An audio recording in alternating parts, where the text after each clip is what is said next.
Hi guys, my name is Bobby. Welcome back to my channel, and today I'm bringing you my April TBR. So, I'm slumping again, really bad, really bad. I think Bookopoly-thon had a lot to do with it. February was a good month for me. We get into March, I start out doing okay, and then it was like a downward slide. You know when you get into like one of those moods where you kind of don't want to read, but you kind of know you should, but you kind of want to, but literally nothing sounds good. Like when you're so hungry, like nothing sounds good, but you know you need to eat. It was kind of like that. Rude. Can you guys stop fighting? So that's how I was feeling. I was feeling very like, eh. And Bookopoly-thon, I could only participate in half of it because I worked the first half and then I was going into my vacation at the end of the month. So it was fine.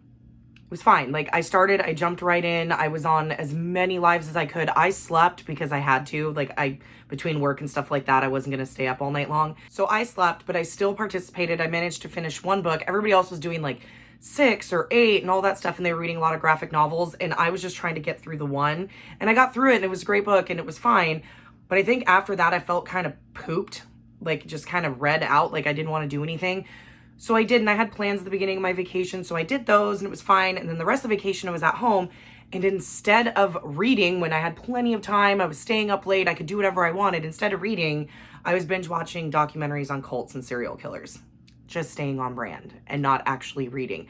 And the thing is, I just didn't want to. I just didn't feel like it. And even when I would get there, it's like, oh, I kind of want to read, but nothing sounded good. I didn't want to read fantasy romance. I didn't want to read thriller. I didn't want to read high fantasy. Nothing sounded good. I would sit here and stare at my shelves and go, look at all these great books that I have that I need to read, and nothing jumped out at me as something I wanted to read. So I just didn't read. So I'm hoping this will get better in April. Becca's having a Patreon live show today. Today's April 1st, to get everybody jump started on the reading. I'm going to try to participate, but I have to edit this video and get it ready to go and upload it. And I have an appointment with my son, or for my son, at 2:45. So I don't know how that's going to work. And my daughter has practice later, softball practice. And that's another thing.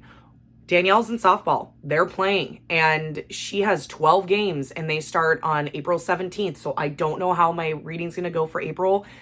We do have to travel. Thankfully, it's not that far, but a lot of it is like, you know, in the evening and stuff like that. It's going to take up a chunk of my time. And in between, when she doesn't have a game, she's going to have at least one practice a week. So she has games on Thursdays and Saturdays and practices on Tuesdays.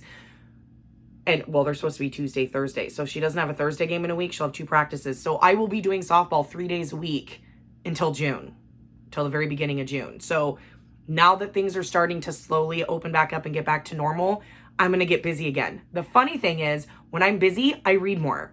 I don't know how that works. I don't know if it's the motivation changes because I know I don't have as much time, so I'm more focused. We'll see how this goes, but that's coming too. So since doing all that, like I don't really have time. I haven't had the motivation to film or good ideas. Like I'm so behind on booktube. Like we're a mess over here, but let's get into the actual books I'm going to read. I have 4. I'm not setting a very strict TBR because I want to be able to mood read, and with me slumping so bad, and I have for over a fucking year, I want to give myself leeway to pick up whatever I want. But these are 4 books that I want to read, and we'll see if we can get them. So the first one is What Alice Forgot by Liane Moriarty. This is the book club pick, me and Vicky's book club pick, random reads. We're reading this for April and May. This is a story, let's see if I can remember. It's been a while. Like I have this one on my Kindle. It's been a while since I remember the synopsis or read the synopsis. This is about a woman who wakes up one day and doesn't know what's going on in her life and realizes that it's like what she remembers was like 10 or 12 years ago. And it's like, so she's got like amnesia. She's lost a gap in her life. Like when she wakes up, like she's divorced, her body's changed. She's like all these like uber fitness into now. All this stuff is going on. Her kids have all aged. And what she remembers is still being married and happily married, and her kids were young and stuff like that, and trying to figure out what's going on.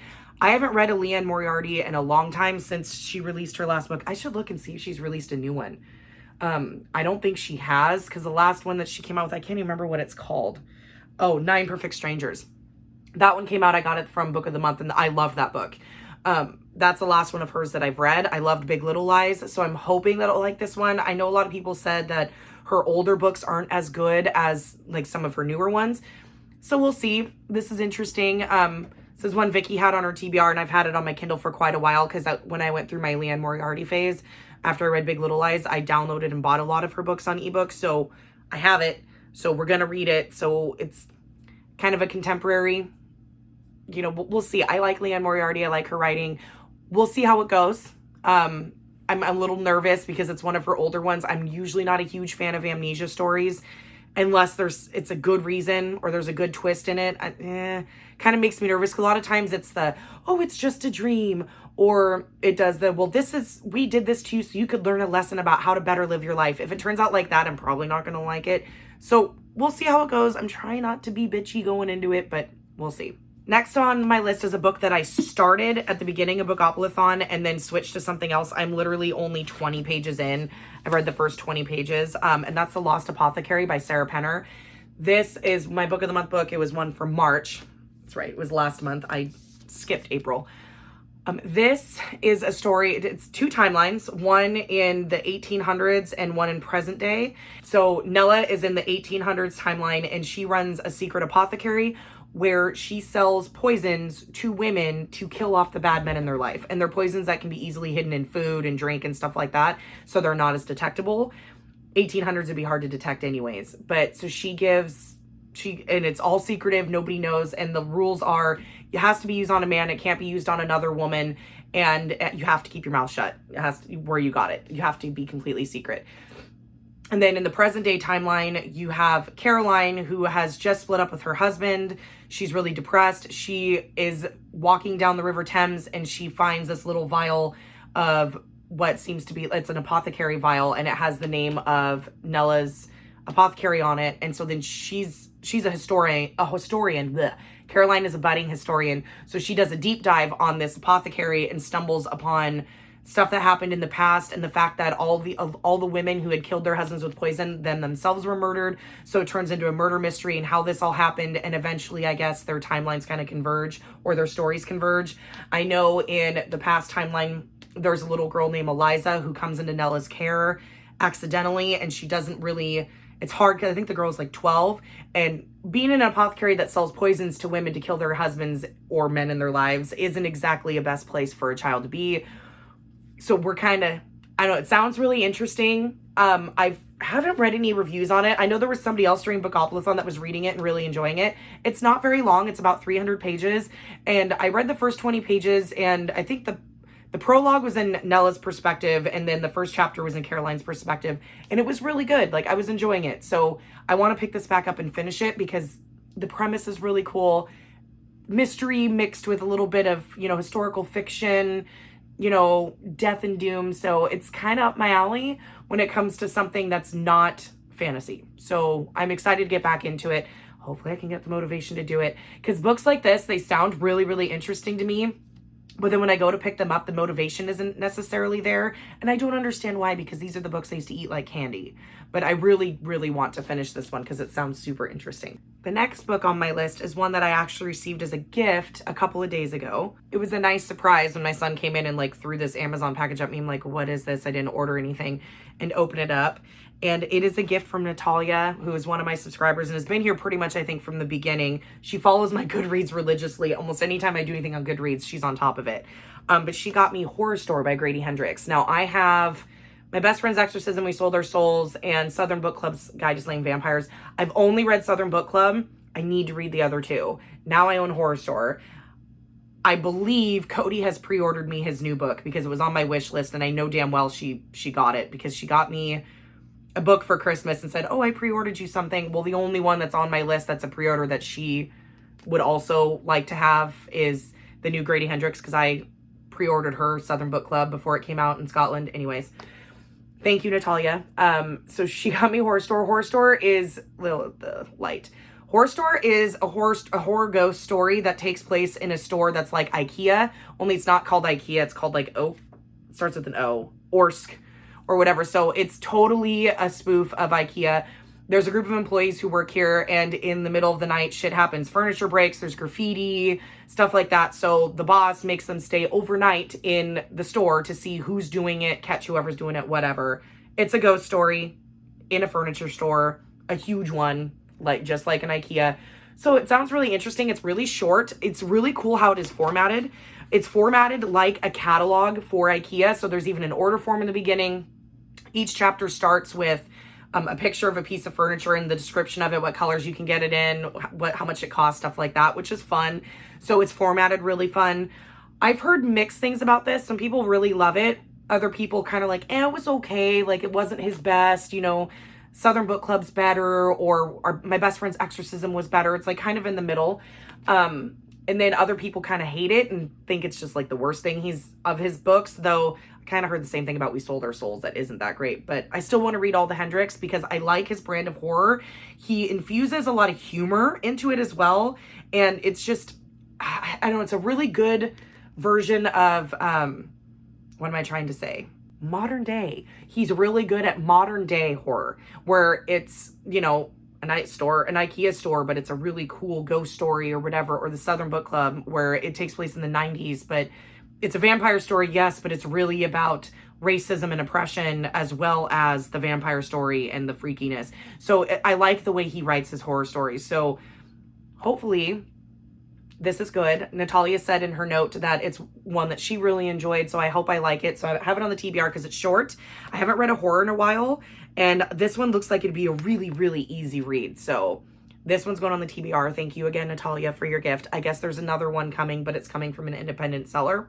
So we'll see when that shows up and what that happens to be. But again, thank you, Natalia. I'm really excited to read this one. And then last on my list is going to make Becca really happy, especially if I actually do it.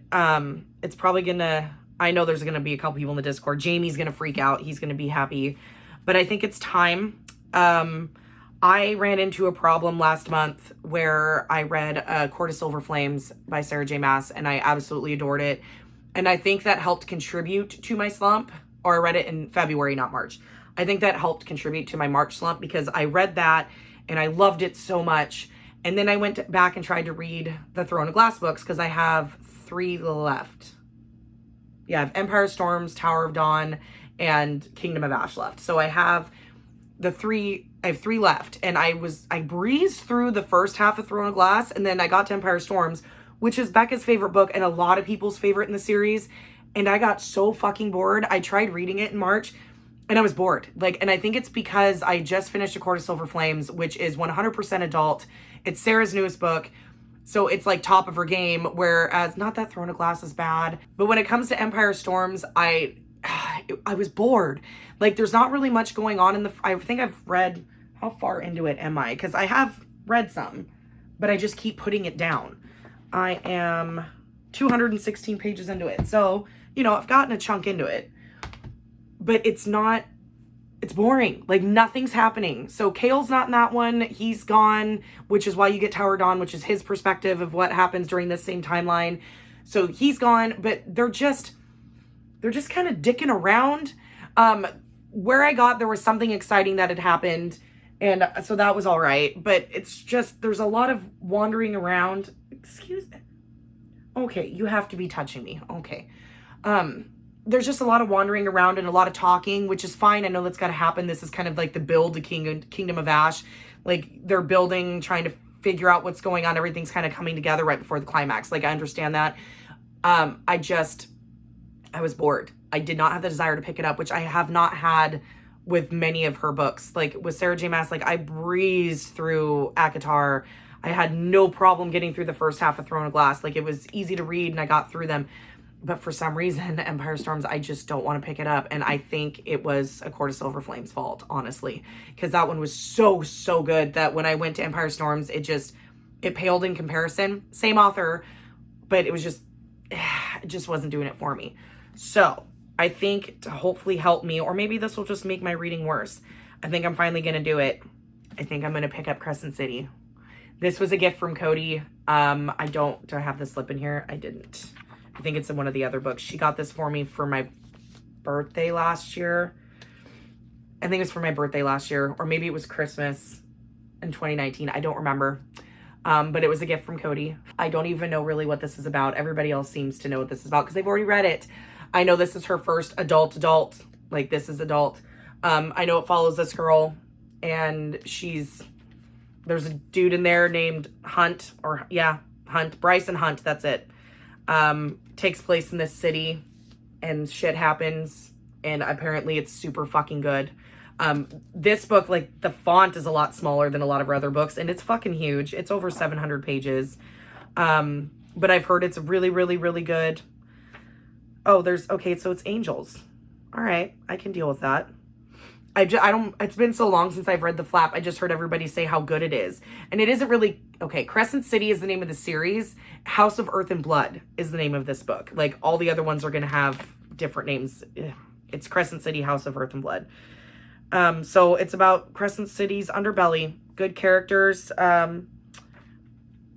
Yeah, archangels, looks like, and werewolves and shit. So we'll see how this goes.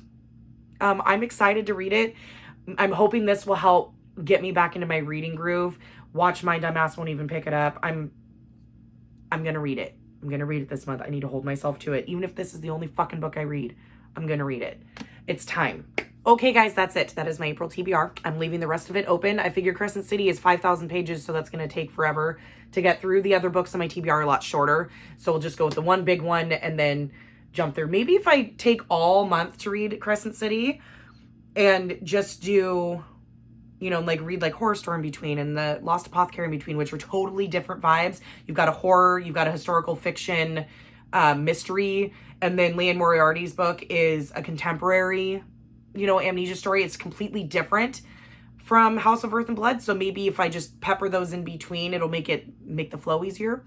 We'll see.